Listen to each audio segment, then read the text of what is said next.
Welcome to UND Sports Extra. I'm your host, Dan Hammer. On tonight's show, head football coach Bubba Schweigert will visit with us. His team coming off a loss against Weber State and heading to a matchup with Northern Arizona, UND's final home game coming up this Saturday.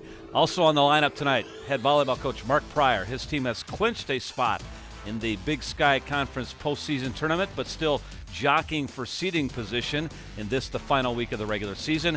And we'll chat with men's basketball coach Brian Jones as his team opens the season later this week. But our leadoff man is head football coach Bubba Schweigert.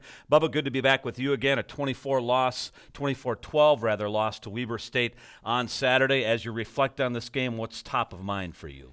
Well, there were a number of positive things. Again, offensively, we ran the football effectively. We always want to be better at that, but we're getting closer to that goal of how we want to play offensive football. And then we just need to be more efficient in the pass game and need to take a big step forward there. Defensively, very good against the run. A team that had rushed for over 300 yards the week before against a good Northern Arizona defense, and we held them down to 41 yards rushing. And third down was okay percentage-wise, but we're allowing field position plays that change the game. And we got to avoid that to play better defense. Special teams let us down a bit. We got to be solid there. There were a few field position opportunities in the game that you didn't cash in as well, don't you think? Yeah, we had the big punt return by Alex early in the game, got us good field position and turned it right back over. And then in the fourth quarter, we had the interception, returned the ball, and didn't get points off that turnover. Two real key possessions, I think, for you in retrospect. Well, when we come back, Bubba, we'll take a look at first half highlights and second half highlights here on UND Sports Extra. UND Sports Extra on Midco Sports Network is presented by the University of North Dakota. Welcome back, Bubba. Let's take a look at first half highlights with your game against Weber State last Saturday at the Alaris Center.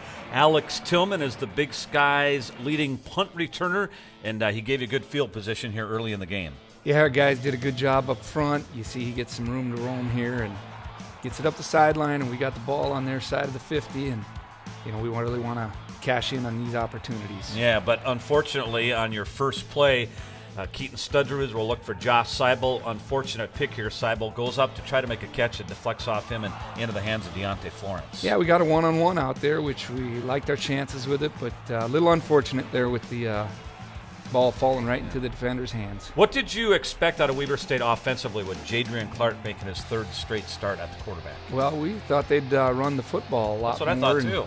And they apparently didn't feel they could run it much against us because, they threw it effectively, but it wasn't that, it was, again, third down throws that changed the field position. So we hung in there pretty well, but really stopped the run. That was good for us on Saturday.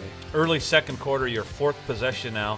Studrud hooks up with Zach Adler for 9 yards, but then the second interception of the day coming up here. Yeah, just decision-making, and that's the biggest challenge for any quarterback, and especially a young quarterback. He probably got a little antsy and left the pocket there a little early and then threw across his body, which is a big no-no.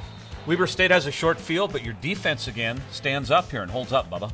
Yeah, what you want to do is force teams to kick field goals, and there's a chance to miss the field goal, and then you get the momentum back. Yeah. Brandon Dranka with a sack for loss. Garrett Reineke with the sack, a loss of 7.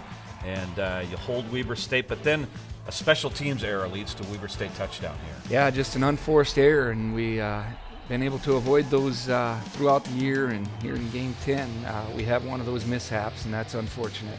A couple plays later, then Clark will find Shaden Quijano and a 10-0 lead. Always fearful of playing a team like this that hasn't won and them getting some momentum, aren't you? Yeah, they're hungry for a win, and we knew they were a better team than their record indicated. They had been in a lot of close games and just needed to play better in that situation to force a field goal again. Late second quarter, then the Weber State will extend it to 17-0 here. So getting late in the half, you're down 17-0, and you're probably thinking at this point, we've got to get some points before the half. Yeah, we sure did. And there we saw one of those third down field position plays and gave up the touchdown there, but our guys battled here and had a nice drive right before half. Without a doubt, 10-play, 71-yard drive. You get Jared Garman running inside here, get him going. Jared's been solid, especially the last 3 weeks. We've been able to get some creases for him. I know early in the game he probably bounced one that we weren't real happy about, but later in the game he was more patient and stuck it up in there and eventually got some good yardage on the ground. And Keaton Studrud making a couple throws here, big throws to get you going down the field. Yeah, Josh has been solid out there catching the ball and being a possession receiver for us, and we need that out of him. Then Studrud hits the big play of this possession, 33 yards to Miguel Saratino. You got inside the 10. You'll take the field goal here, so it's 17-3 at the half. What are you thinking here at the half, and what were you talking about at halftime? Well, here, big thing is two-score game. We always talk to our team about a two-score game is very important because you get that first score of the second half. Mm-hmm. Now you're in a one-score game. You have the momentum, and your opponent is a little bit on their heels. All right, we'll take a look at the second half highlights coming up next.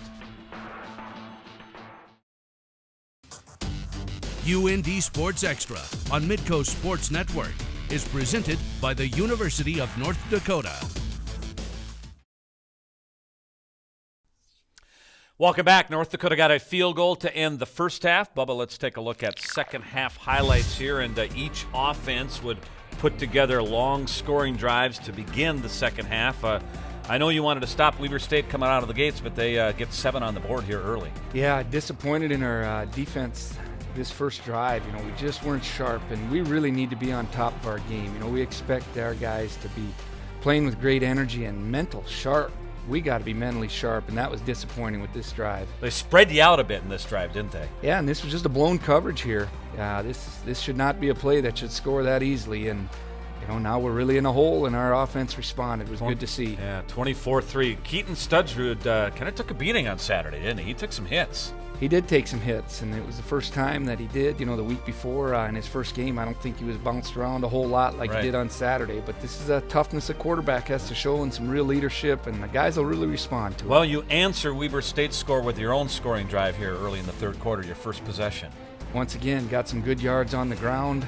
That takes a lot of pressure off the quarterback, and I think that was huge for us to come back and respond to that early score by Weber in the second half. Jared Garman, as you saw, with a career day, 137 yards rushing.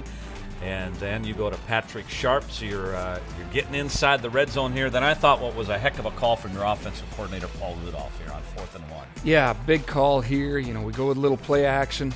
They're loading up the box a little bit. They want to stop the run, and great to see guys contribute that don't get a whole lot of reps. You see Tucker catching the ball there. You saw Patrick Sharp run the ball, and that's what we need from our team. Tucker Nordby, the tight end, with the touchdown reception, 24-10. You're looking for momentum. You get a little more here with the Cole Reyes interception. Yeah, I think, their quarterback just got a little impatient, maybe wanted to make a big play. It wasn't there. Cole goes up and gets his first interception of the year. Great to see, and nice return, guys laying blocks, and once again, we're in a good field position. Yeah, short field here inside Weber State territory, but again, this is one of those junctions where you just didn't cash in. Just got to get points in this situation, and we were unable to do it.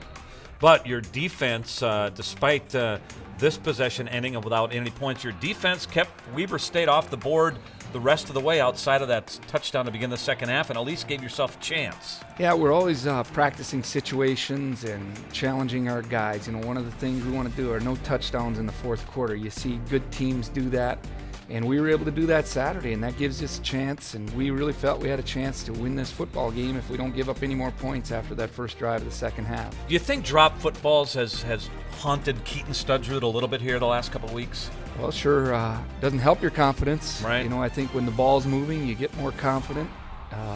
He's throwing some balls in there that should be caught. You get a little bit more in rhythm, and we got to do a better job catching the ball. We sure do. All right, 5.5 minutes left now, and you're going to go back on offense. Jared Garman's going to rip off a 50-yard run, and this, again, is going to put you in seemingly field position where maybe you're going to put some points on the board here. Yeah, once again, just want to find a way to get in the end zone here after the big run. Jared does a good job of covering up the ball and protecting it. It's so important to keep possession and go down and score. And, with the clock, we didn't know how much time we'd have left, but you still have an onside kick possibility or whatever. But we were down in there and could have scored with plenty of time to hold them on defense and force a punt. Yeah, big conversion there. Studrud runs for 11 yards on 4th and 10.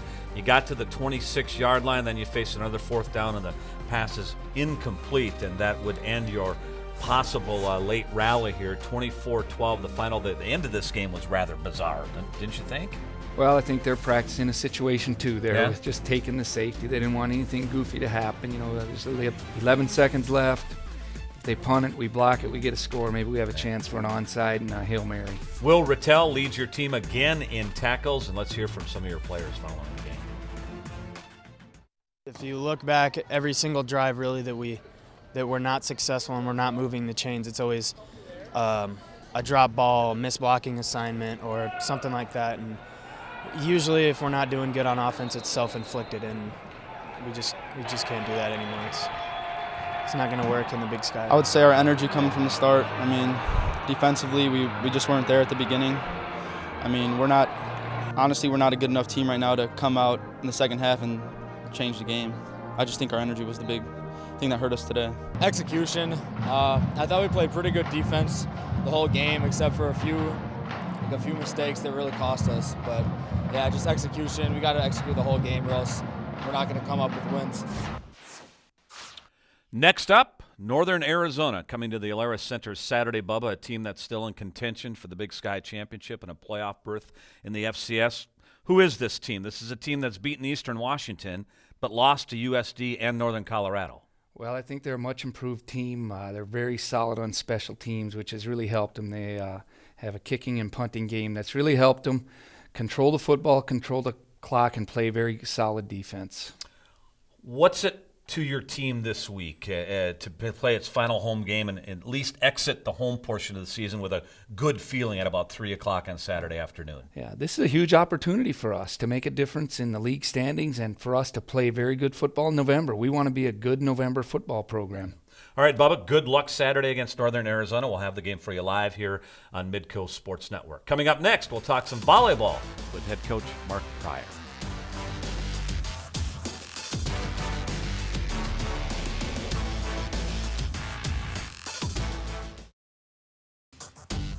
UND Sports Extra on Midco Sports Network is presented by the University of North Dakota. The UND volleyball team has clinched a spot in the Big Sky postseason tournament. UND, though, still 2 games upcoming this week to close out the regular season. Last week, North Dakota sweeping Montana State and Montana at home. Last Thursday night against Montana State in the first set, Chelsea Mosier and Julia Kazarowska team for the block here, as you see Nikki Husfeldt being honored prior to the start of this match. But North Dakota, a decided advantage at the net in both of these games last week. And here's Mosier and Kazarowska teaming for the block. UND had a big hitting night against Montana State, including hitting .414 in the first set. Husfeldt, one of her 36 assists, setting Faith Dooley. He finished with 10 kills. And then on set point, Husfeldt will set Lexi Robinson, who had her 13th double-double of the season, 11 kills and 10 digs, 25-20 in the first set. Second set, again, here's UND with a decided advantage at the net. Mosier and Felicia Ulrich for the block. Ulrich had 3 kills in the set, and North Dakota won the second set 25-22.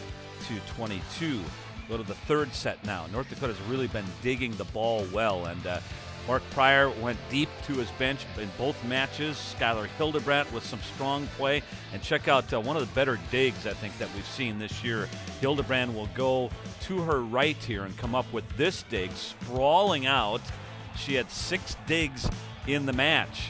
Anna Piaski then gets into the act after this tip ball at the net. Piaski will dig, and it comes to Husfeldt, who scores on the dump kill. And North Dakota was in command. As I said, a lot of players getting involved in these 2 matches last weekend, including one of North Dakota's seniors, Georgie Rao. She comes up with the kill here, and UND goes on to sweep Montana State 3-0, and then also wound up completing the 2-game match sweep of the Montana schools by beating Montana on Saturday afternoon by a score of 3-0. Piaski led North Dakota with 10 kills, and Nikki Husfeldt dished out 33 assists. We're joined by the head coach, Mark Pryor. 2 games left in the regular season, at Idaho Thursday, at Eastern Washington. Right now, there's still much to be decided in regards to your seeding for the postseason tournament, right? Tell us about that. Well, we can finish anywhere from 2nd to 5th. We win them both. We're second place. It's right where we want to be. We drop one, we could still end up being 3, 4, 5. We drop both, we're 5. We could drop one. If some funny things happen, we could still be 5th. So can't be any worse than 5th. Those top 5 teams have really all separated themselves. Right now, we're tied with Idaho, 2nd place, going to Idaho. And if we end up being able to take care of that, then that's going to be a really big win for us to kind of keep things going as we get in the conference tournament play. Your theme, Mark, for much of the year has been playing well, playing our very best postseason tournament time. Are you getting there? I think so. I think when you look at where we are in the conference, we're 2nd in the conference in blocks per set. We're 1st in the conference in digs per set by about a dig and a half. So we've really kind of extended that. So defensively, we're where we need to be. Actually, aces per set, we're right now 2nd in the conference, when that has historically been one of the things that the program's been really, really just not great at. So they were last in the league last year. We've got up to 2nd in the league this year. We're putting a lot of focus on first ball contact and just really trying to put the ball, maybe not ultimately really aggressive, but put it on their worst passer every time and make their worst kid beat us. Idaho State has clinched hosting the tournament.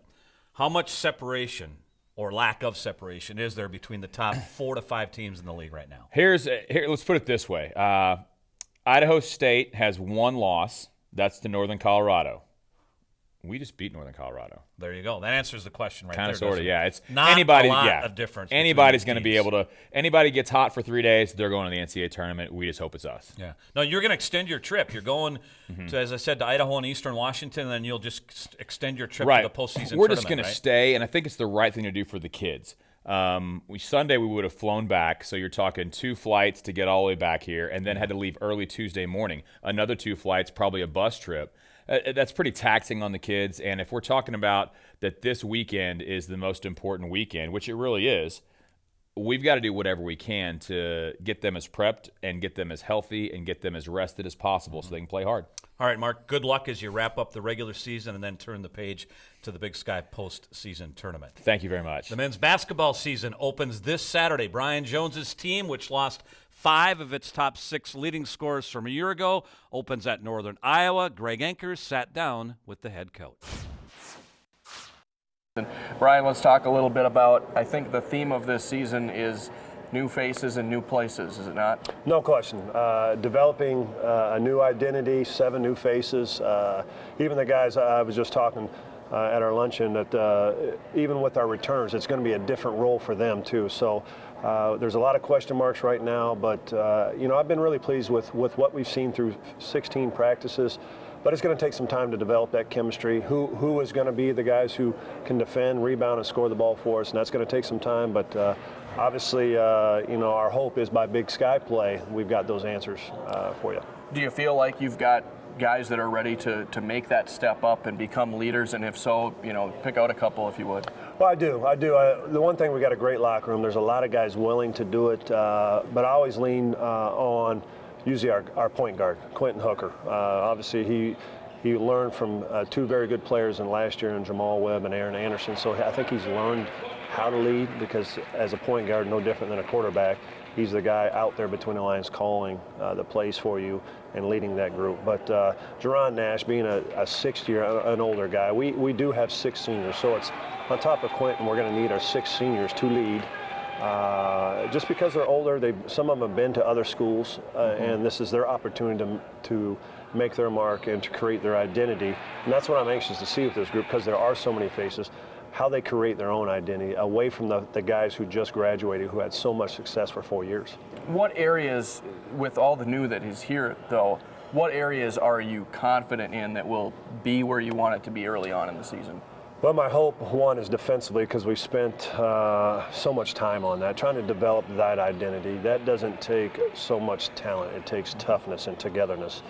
So we spent a great deal of time on that. But honestly, it's more the unselfishness on the offensive side. Make the extra pass. You're not always going to execute great. You're not always going to make the open shot. But as long as we can execute, and as long as we can compete on the defensive end, and also focus on the things we can focus on. That's our effort and our preparation. Conversely, what are some areas that you think are going to be maybe a longer-term goal as the season wears on? I think consistent scoring. Who is that going to be? My hope is we're going to be able to lean on different guys throughout the year, and more importantly, the system. But I think who's going to be able to consistently step up and get us consistent points. So I think that's the question we're going to have to answer. The UND women have played their final exhibition game of the season, defeating Minnesota Crookston 70-50 Sunday at the Betty. UND will open the season in the women's preseason WNIT with a game at Colorado coming up on Saturday. We're back with more after this.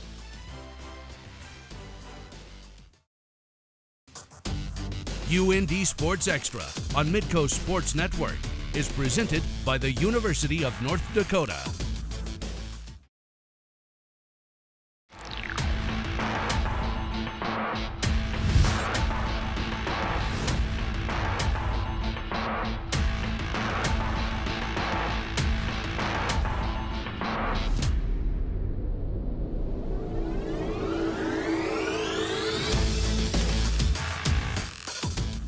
Coming up this weekend on Midco Sports Network, coverage of college hockey and college football.